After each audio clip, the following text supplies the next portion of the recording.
Okay అండి. Okay అన్న. ఇందాక మీరు పవన్ కళ్యాణ్ గారి గురించి ఒక ప్రస్తావన ఇస్తారు, ఆ బయట కూడా విన్నాం. ఆ బయట ప్లే చేయండి అమ్మా కళ్యాణ్ గారిది.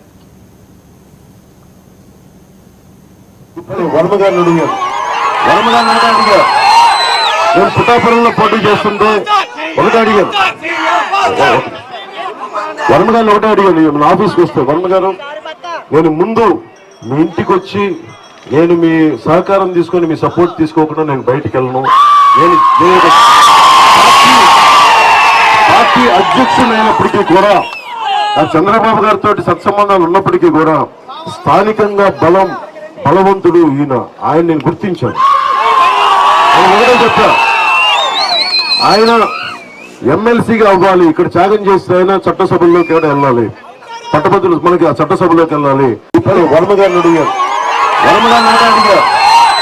నేను పిఠాపురంలో పోటీ చేస్తుంటే ఒకటే అడిగాను, వర్మ గారిని ఒకటే అడిగాను మన ఆఫీస్కి వస్తాను. రైట్, ఇది మొత్తం మీ చేతిలో పెట్టేశారు. ఇంక ఇందులో ఎటువంటి డివియేషన్ లేదు. అంత ఎలక్షన్ నేనే చేశాను. అంటే వాళ్ళు కూడా ఇప్పుడు వాళ్ళ టీం కూడా ఉంది, నాగబాబు గారితో పాటు అక్కడ కమిటీ ఉంది. మహేందర్ రెడ్డి గారు, అజయ్ గారు, మర్రెడ్డి గారు,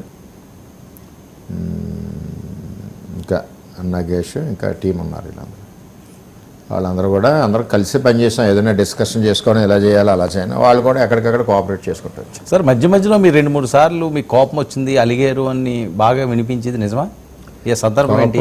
నాకు ఏమి ఉండదండి. కోపం వల్ల ఏంటంటే ఎలక్షన్ పాడే విధానంలో ఏదైనా ప్రాబ్లం వస్తుంది, పాడి చేసి విధానంలో ఏదైనా తప్పుడు నిర్ణయాలు ఏమైనా ఎవరైనా తెలియక మాట్లాడితే కొంచెం కోపపడతాం. మీకు ఈ విధానం ఇది విధానం చెప్తాం, కానీ అంత కోపపడి అంత వ్యవహారాలు ఏమీ రాలేదు.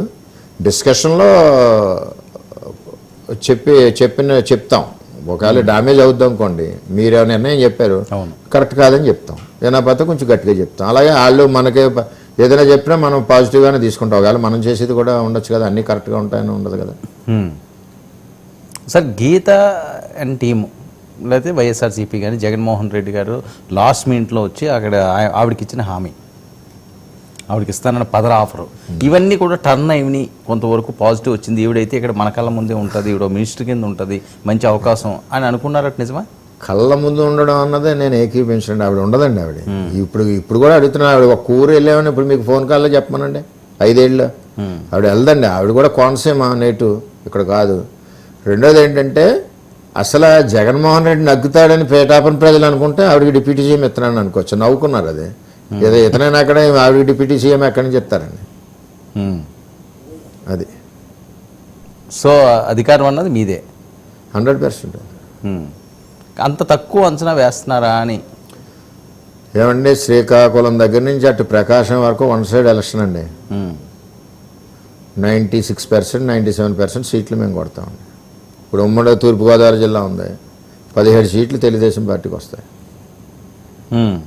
అలాగే మన ఇక్కడ ఉన్న పశ్చిమ గోదావరి ఉంది, ఒక 2 సీట్లు పోతాయి, బ్యాలెన్స్ టీడీపీకి వస్తాయి. అటు ఉత్తరాంధ్రలో చూసుకుంటే ఒక విజయనగరంలో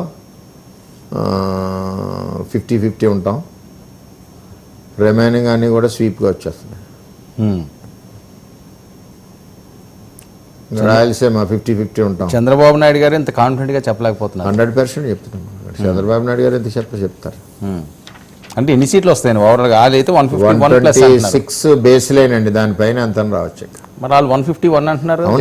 బేస్ లైన్ 126. జగన్మోహన్ రెడ్డి గారు ఈ ఎలా ఉంటుందంటే, రాజు యుద్ధానికి వెళ్తాడు, సైనికులు చనిపోతుంటారు. 174 మంది చనిపోయారు, 155 చనిపోయారు. ఆఖరి సైనికులు ఎవరో వంగ గీత, యుద్ధం లాస్ట్ రోజు. ఆవిడకి ఏం చెప్పాడు, ఈవిడ కూడా కత్తిట్టి తిరగదాము, వాళ్ళందరూ చనిపోయారని కౌరు తెలుస్తుందని చెప్పి నీకు సైన్యాధ్యక్షుని చేస్తాను, డిప్యూటీ అధ్యక్షుని చేస్తాను అంది. ఈయనకి అసలు సైన్యం ఉంటే కదా, యుద్ధం ఓడిపోతున్నామని తెలిసి జగన్మోహన్ రెడ్డికి 154 మంది సైనికులు చనిపోయారు. ఆఖరి సైనికురాలు ఎవరు, వంగ గీత గారు.